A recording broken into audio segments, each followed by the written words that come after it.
Hello student, this is Julie Goyal. Welcome in my biology classes. Okay बेटा, हम पढ़ रहे हैं chapter number 5 of 11th class. Name of the chapter is morphology of the flowering plant. तो last video में हमने बात की थी प्लांट्स के बारे में, और अब हम इस वीडियो में बात करेंगे रूट्स और स्टेम के बारे में। ठीक है बेटा, तो कंटिन्यू करते हैं। तो व्हाट आर द रूट? तो the part of the plant that grow inside the root, that is known as the root system, or the part of the plant that grow upside the root, that is known as the shoot system. In this way, root system और shoot system दो part होते हैं plants में। ठीक है, अब जो roots होती है उसकी डेफिनेशंस क्या हो सकती है? तो roots are the positively geotropic and negatively phototropic. What do you mean by this? जो सन होता है बेटा, अगर हम टैप रूट रूट के साथ में हम बात करें, तो जो सन होता है, तो सन के हिसाब से जो रूट्स होती हैं वो क्या होती हैं? वो जियोट्रॉफिक मूवमेंट को प्रेजेंट करती हैं। जियोट्रॉफिक मूवमेंट क्या होता है कि यानी जब ये सन के अपोजिट डायरेक्शन में और अर्थ के सेंटर की तरफ ग्रो करती हैं, तो इसको बोलते हैं जियोट्रॉफिक मूवमेंट। तो ये क्या होती है? पॉजिटिवली जियोट्रॉफिक होती हैं, यानी कि ये पॉजिटिवली जो सन अर्थ होता है बेटा, उसमें ग्रेविटेशनल फोर्स होता है। ग्रेविटेशनल फोर्स की वजह से अर्थ का जो सेंटर पॉइंट होता है वो हर चीज़ को अपनी तरफ खींचता है, इसलिए ये पॉजिटिवली जियोट्रॉफिक कहलाती है। क्योंकि जो रूट्स होती हैं वो सेंटर की तरफ ग्रो करती हैं। और नेगेटिवली फोटोट्रॉपिक, अगर हम सन के कंपैरिजन में बात करें, जो सन होता है वो ना रूट जो होती है वो सन के अपोजिट ग्रो करता है, तो इसको हम बोलते हैं negatively phototropic. Getting my point? Okay, अब what are the root? What is the structure of the root? अगर हम एनसीईआरटी के अकॉर्डिंग बात करते हैं बेटा, तो जो स्ट्रक्चर होता है वो रूट का, उसको जूम करके अगर हम पढ़ते हैं वो इस तरह का स्ट्रक्चर होता है। तो जो एक स्ट्रक्चर होता है रूट का, उसमें क्या तीन साइड्स होती है? कौन सी? Region of maturation, region of elongation और रीजन ऑफ द मेरिस्टेमेटिक। और ये जो रूट होती है बेटा, अगर हम एक रूट का पार्ट देखते हैं, तो वो रूट में तीन साइड देखने को मिलती है। ठीक है ना? तो अगर हम पहली बात करते हैं, तो पहला होता है रीजन ऑफ मेरिस्टेमेटिक। तो मेरिस्टेमेटिक मीन्स क्या होता है?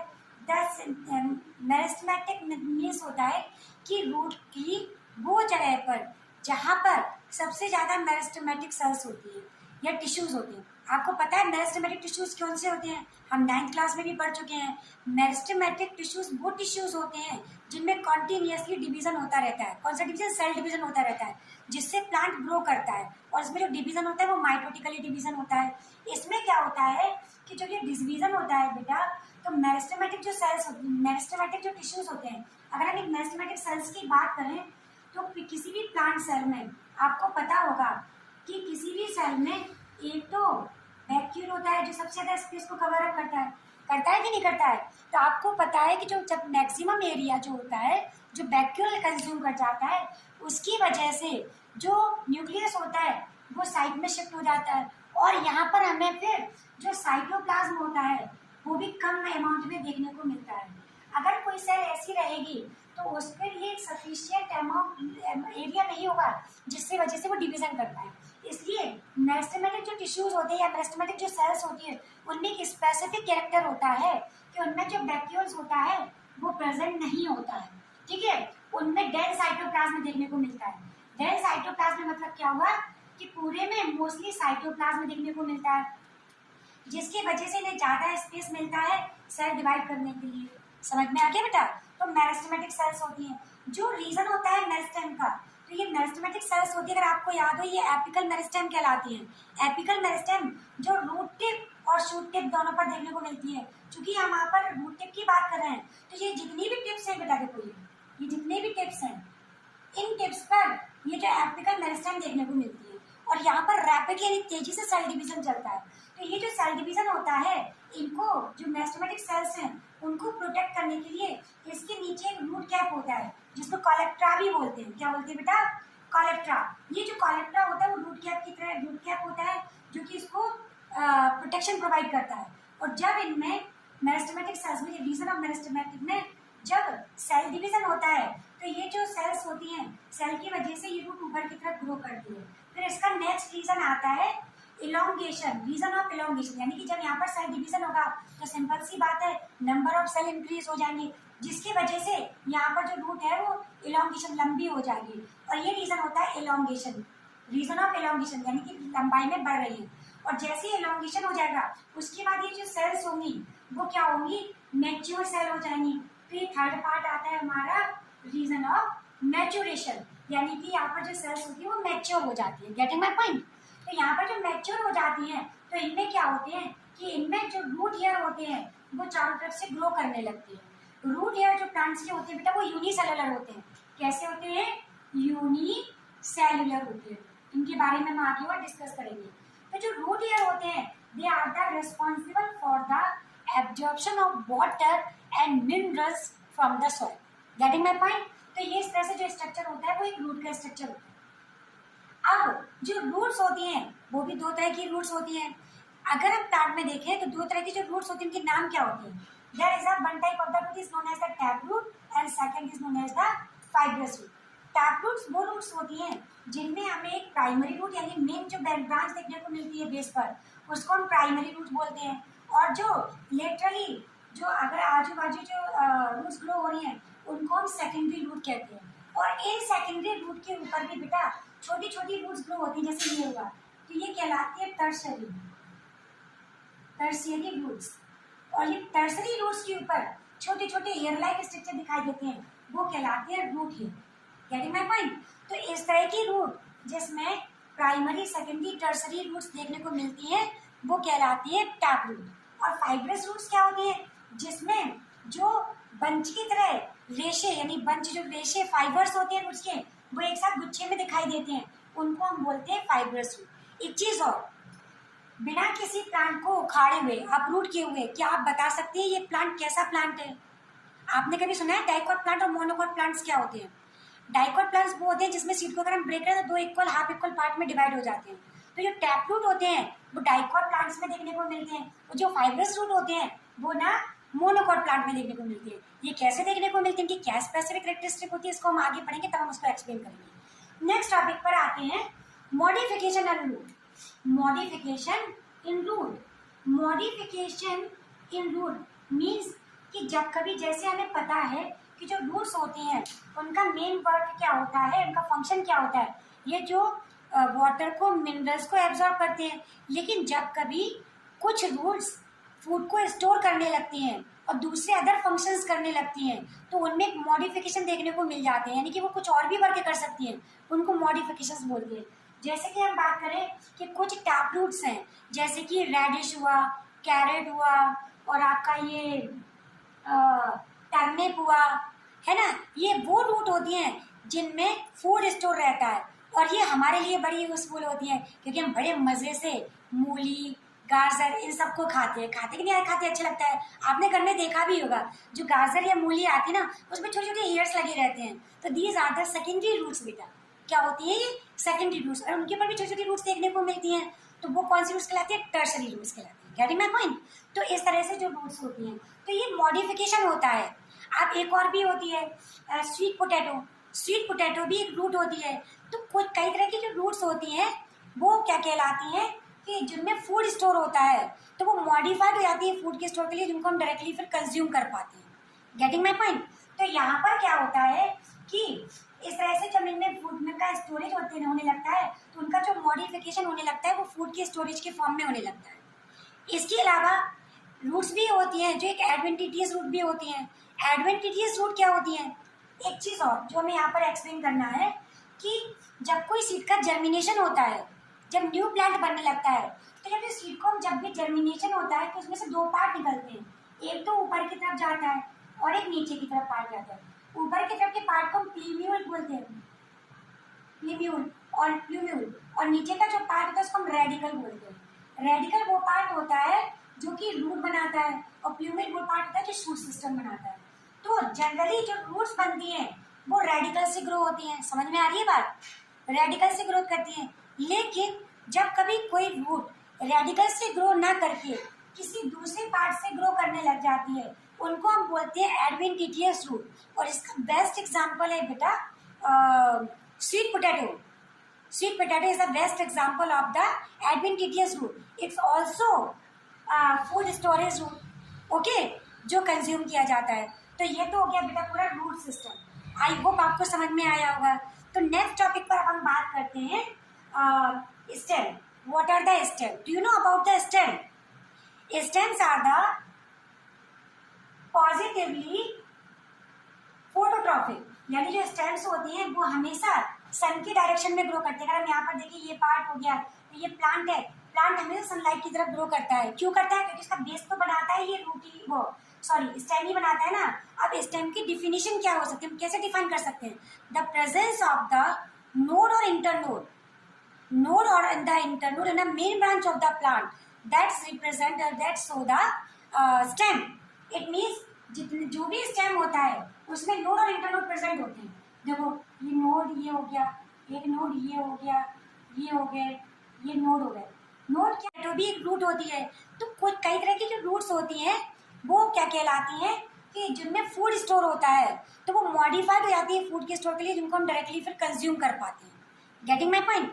तो यहाँ पर क्या होता है कि इस तरह से जब इनमें फूड में का स्टोरेज होने लगता है, तो उनका जो मॉडिफिकेशन होने लगता है वो फूड के स्टोरेज के फॉर्म में होने लगता है। इसके अलावा रूट्स भी होती हैं जो एक एडवेंटिटियस रूट भी होती हैं। एडवेंटिटियस रूट क्या होती हैं? एक चीज़ और जो हमें यहाँ पर एक्सप्लेन करना है कि जब कोई सीड का जर्मिनेशन होता है, जब न्यू प्लांट बनने लगता है, तो जब इस सीड को जब भी जर्मिनेशन होता है तो उसमें से दो पार्ट निकलते हैं। एक तो ऊपर की तरफ जाता है और एक नीचे की तरफ पार्ट जाता है। ऊपर की तरफ के पार्ट को हम प्लीम्यूल बोलते हैं, प्लीम्यूल और नीचे का जो पार्ट होता है उसको हम रेडिकल बोलते हैं। रेडिकल वो पार्ट होता है जो कि रूट बनाता है और प्लूमेल वो पार्ट होता है जो शूट सिस्टम बनाता है। तो जनरली जो रूट्स बनती हैं वो रेडिकल से ग्रो होती हैं। समझ में आ रही है बात? रेडिकल से ग्रोथ करती हैं। लेकिन जब कभी कोई रूट रेडिकल से ग्रो ना करके किसी दूसरे पार्ट से ग्रो करने लग जाती है, उनको हम बोलते हैं एडवेंटिटियस रूट। और इसका बेस्ट एग्जांपल है बेटा sweet potato. Sweet potato is the best example of the adventitious root. It's also food storage root. Okay, जो कंज्यूम किया जाता है। तो ये तो हो गया बेटा पूरा रूट सिस्टम। आई होप आपको समझ में आया होगा। तो नेक्स्ट टॉपिक पर हम बात करते हैं stem. What are the stem? Do you know about the stem? Stems are the positively phototropic, यानी जो स्टेम्स होती हैं वो हमेशा सन की डायरेक्शन में ग्रो करते हैं। अगर हम यहाँ पर देखिए ये पार्ट हो गया, तो ये प्लांट है, प्लांट हमेशा सनलाइट की तरफ ग्रो करता है। क्यों करता है? क्योंकि इसका बेस तो बनाता है ये रूटी वो सॉरी स्टेम ही बनाता है ना। अब स्टेम की डिफिनीशन क्या हो सकती है, हम कैसे डिफाइन कर सकते हैं? The presence of the node और internode, node or in the internode in the main branch of the plant that's represent that show the stem. It means जितने जो भी स्टेम होता है उसमें नोड और इंटरनोड प्रेजेंट होते हैं। देखो ये नोड ये हो गया, एक नोड ये हो गया, ये हो गए, ये नोड हो गए। नोड क्या होते हैं? नोड जो होते हैं जो कि स्टेम में प्रेजेंट होते हैं। आपने ध्यान से अगर देखा होगा तो शुगर केन होता है, एक कैन्ना ट्री होता है ना, पाम का ट्री होता है। इसमें आपको नोड और इंटरनोड इस टाइप का स्ट्रक्चर देखने को मिलता है, अगर आपने ध्यान से देखा होगा। दैट इज तो that is node, that is node, that is also node. The space between the two nodes, दो नोड के बीच का जो स्पेस होता है that is known as internode. और नोड के बेस पर से जो न्यू ब्रांचेस ग्रो करती हैं, हमेशा नोड ही वो पार्ट होता है जहाँ से स्टेम में न्यू ब्रांचेस स्प्रेड होती हैं, जिन पर leaves, fruits and flowers grow करते हैं। Getting my point? तो यहाँ पर क्या हुआ कि ये वो पार्ट होता है जहाँ से न्यू ब्रांचेस या फिर पार्ट ग्रो करते हैं, तो ये नोड पर होता है। समझ में आया? यानी जब किसी प्लांट की मेन ब्रांच पर हमें नोड और इंटरनोड देखने को मिलते हैं तो वो स्टेम कहलाते हैं। और इन्हीं नोड के पास होती है कुछ एक्सिलरी बर्ड्स जो कि न्यू ब्रांचेस को ग्रो करते हैं। Getting my point? That is example of the stem. अब next thing is that modification of the stem. Stem में मॉडिफिकेशन क्या होता है? Just like as a modification in root, stem also have a modification in stem. Okay, कैसे? देखो stem क्या होता है, जब कभी स्टेम फूड की स्टोरेज को करने लगते हैं तो उसको बोलते हैं मॉडिफिकेशन ऑफ स्टेम। और इनके जरूरी नहीं है कि वो केवल फूड को ही वो करे, कुछ और भी काम कर सकते हैं जो कि एनवायरनमेंट के हिसाब से होता है। जैसे कि अगर हम बात करें तो जो स्टेम होती हैं वो एरियल स्टेम होती हैं, एरियल स्टेम भी होते हैं, aerial, sub aerial, sub aerial, और आपका ये क्या बोलते हैं इसको, एरियल, सब एरियल और अंडरग्राउंड स्टेम, अंडरग्राउंड स्टेम। ठीक है, एरियल वो पार्ट होते हैं, जैसे ये एरियल पार्ट है, यानी जब स्टेम सॉइल के ऊपर की तरफ ग्रो करती है तो वो एरियल स्टेम कहलाता है। और जब स्टेम कुछ अमाउंट में अंडरग्राउंड भी होती है और फिर भी अंडरग्राउंड में होते हुए भी वो बाहर की तरफ निकल आती हैं, उनको बोलते हैं सब एरियल। और अंडरग्राउंड वो होती हैं जो स्टेम हमें सॉइल के अंदर देखने को मिलती है। तो ऐसी स्टेम को हम राइजोम भी बोलते हैं। क्या बोलते हैं बेटा? राइजोम बोलते हैं। स्टेम बेटा कई तरह के होते हैं, जैसे कि हम बोले राइजोम में बात करें तो ट्यूबर स्टेम होता है, बल्ब होता है, ठीक है, ट्यूबर होता है, बल्ब होता है और राइजोम्स भी होते हैं। ये क्या होते हैं? ये वो पार्ट होते हैं जो प्लांट में जो स्टेम होता है जो सॉइल के अंदर होता है। जैसे कि the best example of the food storage in the underground stem, example आता potato. Potato is a tuber stem. Potato क्या होता है बेटा? ये ट्यूबर स्टेम होता है। आपने देखा है आलू घर में सबके आते हैं, पोटैटोस आते हैं, इसमें आपने देखा होता है इस तरह की बर्ड्स होती हैं, ये एडवेंटिशियस बर्ड भी होती हैं और ये नॉर्मल नोड और इंटरनोड कहलाते हैं। यही वो पार्ट होते हैं जहाँ से न्यू प्लांट ग्रो कर जाता है। घर में आपने देखा होगा कई तरह के अगर आलू रखे रहते हैं तो उसमें से वो ग्रीन कलर का प्लांटेशन मिनी प्लांट दिखने लगता है। तो that is example of the tuber stem. और next example is the bulb stem, like as garlic, onion. ठीक है, ये क्या होते हैं? ये होते हैं आपके बल्ब, यानी बल्ब की तरह राउंड स्ट्रक्चर देखने को मिलता है। तो इस तरह से होते हैं। आपने अनियन में देखा होगा, अनियन का जो डायग्राम होता है, जो हम घर में अनियन प्याज खाते हैं ना, उसका स्ट्रक्चर इस तरह से होता है। यहाँ पर थोड़ी थोड़ी रूट्स होती है और यहाँ से आके लीफ निकलने लगती है और लीफ की पत्ते की सब्जी भी बनती है अगर आपके यहाँ पर ध्यान हो, और हम इसको भी डायरेक्टली कंज्यूम करते हैं। तो ये फ्लैशी लीफ कहलाती है। कौन सी लीफ कहलाती है बेटा? फ्लैशी लीफ कहलाती है। ये फ्लैशी जो लीफ होती है इनको भी हम डायरेक्टली कंज्यूम करते हैं, और ये रूट पार्ट होती है और ये लीफी पार्ट होती है, लीफ पार्ट होती है। तो ये क्या होता है? ये स्टेम पार्ट होता है जिसको हम कंज्यूम करते हैं, ये फूड को स्टोर कर रहे होते हैं। इसके अलावा जमीन कंद हुआ और आपका ये कॉर्न हुआ और टर्मरिक हुआ, है ना। तो ये सब, ये बात, ये टर्मरिक हुआ, ये सब क्या करते हैं? ये भी, इनमें भी नोड इंटरनोड होता है। घर में आपने अदरक देखी होगी ना, घर में अदरक आती है तो अदरक में देखते हैं ना कुछ इस तरह का स्ट्रक्चर होता है, कुछ इरेगुलर टाइप का स्ट्रक्चर बना होता है इस तरह से, और इनमें यहाँ पर ये लाइंस दिखाई देती हैं। इसी तरह से कॉर्न में भी दिखाई देती हैं, अरबी आती है घर में, अरबी में भी दिखाई देती हैं। तो इनमें नोड और इंटरनोड्स होते हैं, स्केली लीव्स कहलाती हैं। इनमें नोड और इंटरनोड होते हैं जिसके वजह से ये मॉडिफाइड हो जाते हैं, फूड को स्टोर करते हैं और वो हमारे थ्रू कंज्यूम किए जाते हैं, हमारे मीन्स और भी एनिमल्स के थ्रू कंज्यूम किए जाते हैं। तो आई होप बेटा ये आपको समझ में आया होगा स्टेम वाला पार्ट, है ना। अब इसके अलावा स्टेम भी कई तरह से होते हैं, कुछ रनर्स भी होते हैं, रनर्स भी होते हैं हॉरिजॉन्टल, जब स्टेम नीचे की तरफ ग्रो करती है, और रनर जो होते हैं लेयरिंग होते हैं। तो जैसे जैसे मान लो ये आपका सॉइल वाला पोर्शन हुआ, यहाँ से जो स्टेम आई वो नीचे आई, वो ये हॉरिजॉन्टल ग्रो करती है, और हॉरिजॉन्टल ग्रो करने के बाद इनकी जो लीव्स होते हैं वो ऊपर की तरफ आने लगते हैं और यहाँ पर नए प्लांट को ग्रो करेंगी। और फिर इनकी जो स्टेम होती है वो काफ़ी सॉफ्ट होती है, जिसकी वजह से वो हैबिट की वजह से फिर नीचे आई, तो यहाँ पर उनकी फिर ग्रो करने लगती है। जिस तरह से हम एग्जाम्पल देते हैं उसका स्ट्रॉबेरी का। स्ट्रॉबेरी में क्या होता है कि जैसे न्यू प्लांट बनता है तो जो ओल्ड प्लांट होता है उसकी डेथ हो जाती है और न्यू प्लांट ग्रो करने लग जाता है। तो इस तरह से स्ट्रॉबेरी में देखने को मिलता है। Getting my point? इस तरह से होते हैं। आफ्टर इट ये तो स्टेम हो गए। Some stem can be modified according to their temperature, like as cactus. Cactus देखा है सबने, इसका बॉटनिकल नेम है अपोइंशिया। कैक्टस आपने देखा है, जो ज़ेरोफिटिक प्लांट होता है। ज़ेरोफिटिक प्लांट मीन्स डेजर्टियल प्लांट, जो प्लांट डेजर्ट में ग्रो करते हैं। तो उसमें क्या होता है बेटा? उसमें इस तरह का स्ट्रक्चर होता है। जो कैक्टस होता है उसमें आपने देखा होगा, जरूर देखा होगा, diagram is looking like in this manner, देखा होगा, कैक्टस देखने को मिलता है, ठीक है ना, इस तरह से। और इसके अलावा एक तरह का कैक्टस और भी देखा होगा, मोस्टली कार्टून्स में या फिर उसमें देखने को मिलता है, लैपटॉप में भी देखने को मिलता है, मेन स्क्रीन पर, गूगल वाली स्क्रीन पर।